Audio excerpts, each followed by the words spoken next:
Hey guys, how you doing? This is Manga, etc. I'm here today to bring you the review for Dragon Ball Super episode 96, I do believe we are now.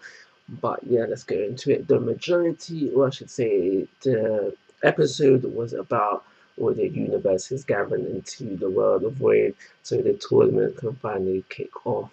Thank you.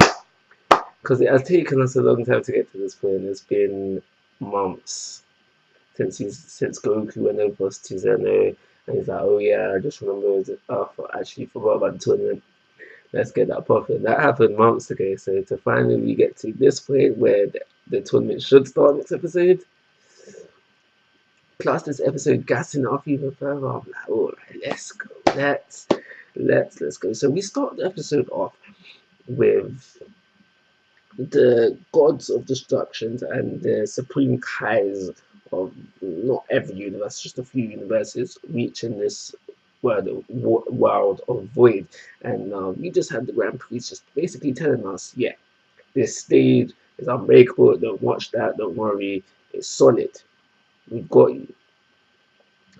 Only to then have a little exhibition match between three gods of destruction, and they're fighting on the stage now. And not only does it break, but it breaks a whole lot. It really does break a whole lot. So I don't know that it just kind of threw me off with the whole thing breaking. The Grand Prix said, yeah, don't worry, don't watch that. It's solid. Maybe it's just showing the strengths of the gods of destructions. They were able to cause this much destruction to something the Grand Prix thought was unbreakable. But I am paying attention to this now because the destruction to the stage that the gods of destruction caused was quite damaging. Pillars were breaking, crates were in the actual stage itself. So when it comes to us universe, when it comes to the actual tournament, where the mortals are fighting, I don't see nothing. I don't see no cracks whatsoever, because then I'm going to start to think, yo, certain mortals are stronger than gods out here, and that shouldn't be the case. So yeah, so the episode was about them gathering, and we find out that it's not a thing where they can't fly.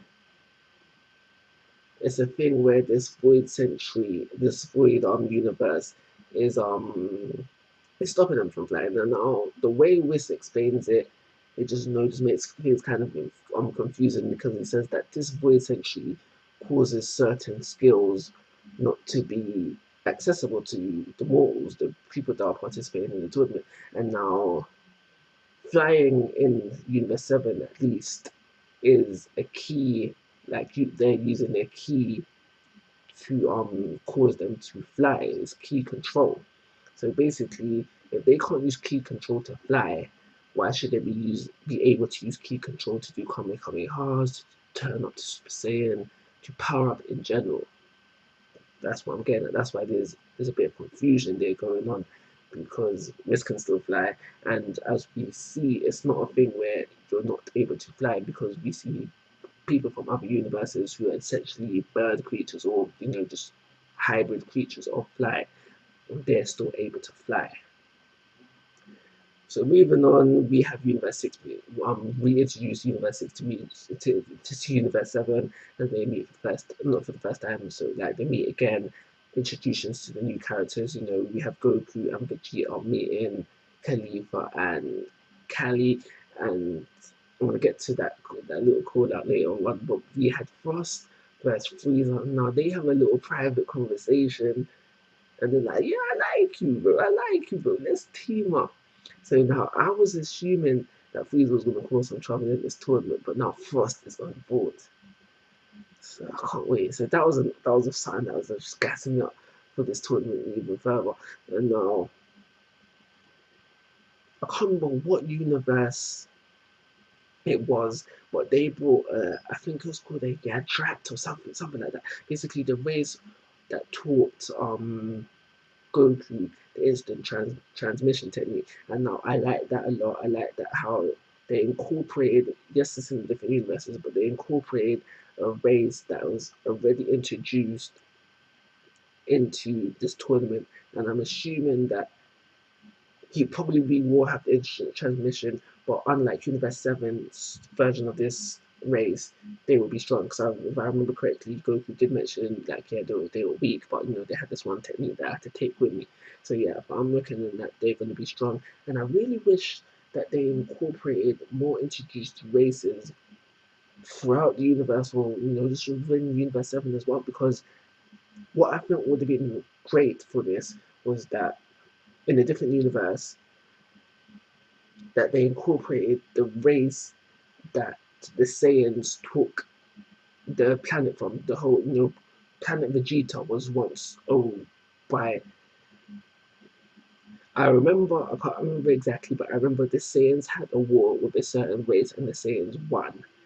It would have been nice to see this race in a different universe where said war did take place, but they won. So, because for us, Universe 7, the Saiyans saw this other race that they had a war against as the champs. So, in the other universe, they would have seen the Saiyans as the champs. So, when they came into this tournament, there's been a bit of smack between them. You know what I'm trying to get at.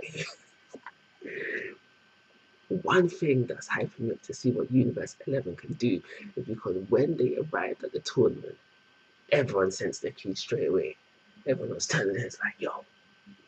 So I was like, okay. So they're strong, yeah. They're strong, yeah. I see that. All right, cool. That's great. And then we had a little smack talk right from Khalifa, and she's like, yo, Goku, why are you tripping?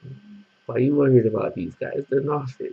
But then I'm there thinking, you could only go up to Super Saiyan 2 so far. So unless you did some off-screen training and up to God, you need to stop talking smack. I was laughing this episode. I was loving it so much. And then we move on. Goku wants to say hi to Topper again. And then he's like, oh yeah, so, you know, what are you saying? And then he appears behind him. And Goku's back. He's like, whoa, when did he move so fast? I was thinking, yeah, let's go. This guy's strong. It's something good. I can't wait. And then just to finish it off, because of destruction, you know, that's probably right the only reason why the stage broke, so we could have this moment where we have the gods of destruction. They want to finish things off quick, and so they start rushing the things, and you know, blocks are flying towards him. Goku avoids, but my man, Viren, whatever his name is, man, I don't care right now. He just stays still. He can sense that the blocks are not going to touch him. He can sense that he's not going to move, and just stays still. And now Goku couldn't do this, so it just makes me think, this guy is gonna be so strong. I can't wait. But I think that's everything to happen within the episode. I think that's everything. So yeah, roll on the tournament of power. So before Universe 7 had before they left for the thing, you know, there was a whole moment with Supreme Kai trying to explain like their strategy towards them, you know, just basically stay together, reserve stamina, and overpower them with power. They come at you with 2 men, then you go towards them with 3 men, and such and such. And you know, saying Pride, Goku, and Vegeta is not really on that. And then we have Frieza as well, who's not really on that. The only people who are possibly strongly on teamwork are Piccolo, Gohan, Android 18, and Krillin, I'm for sure, and the 17 on. He's really just there for the ride and he's staying silent for the most part. Yeah, that's everything I've got to talk about. So we had the universe, I can't remember what universe it was, where by appearance it seemed that they only have 8 participants, but Tien of all people as well, he could sense a faint presence. So what do you think is going on there? What ghost people? Like you know, in the demons, you know, like someone rocking a QB in them, and that counts as a person. And what do you think is going on there? That's kind of interesting as well. But you know, it's just a great episode. Excited for the tournament. Let's go. Another thing as well is that I noticed that we have quite a few female characters, and that's good. You know, I'm all for equality and all that. And now I'm not hoping. I'm not hoping. I know. I know we're not going to have a female character as the strongest person within the tournament. That's just the way shonen usually goes. But I'm hoping that if not, we can have a female character within the top 5 people within the tournament. If we can't have that, I'm just hoping that we have a really strong female character who is somewhat rememberable, not just for this tournament, not just for Dragon Ball the series, but in general when it comes to shonen manga. Because when you think shonen manga, when you think strong characters, it's always right off the bat male characters coming to mind. You know how it is. I don't really need to go into it. You hardly ever think of a female. And when you even just narrow that down to general, when we think of really great, memorable female characters, you either struggle to come, or for me personally, I struggle to come up with a list for that. And when I do, the names that are popping up are only because they're main characters, and in the grand scheme of things, they're not really that great characters. And so, yeah, I'm really hoping for that within this tournament. We'll see what we get.